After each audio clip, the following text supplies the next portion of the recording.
এতিয়া গ্ৰুপ ই লৈ ডাইৰেক্ট প্ৰশ্ন যাব প্ৰশ্ন নম্বৰ 22 অসমৰ ৰাজ্যিক পানীয় কি পানীয়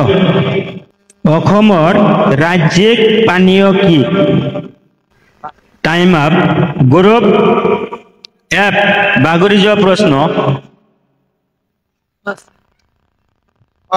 পাঁচ গ্ৰুপ গাখীৰ wrong answer group H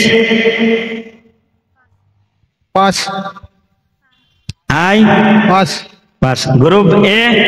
রাজ্যিক পানীয় কি বাগৰি যোৱা প্ৰশ্ন পাস group B কি কৈছা পানীয় শব্দৰ অৰ্থ কি সুধিছে জলীয় পদাৰ্থ লিকুইড group C চাহ thank you শুদ্ধ উত্তৰ group C 5 marks এতিয়া ডাইৰেক্ট প্ৰশ্ন যাব গ্ৰুপ F লৈ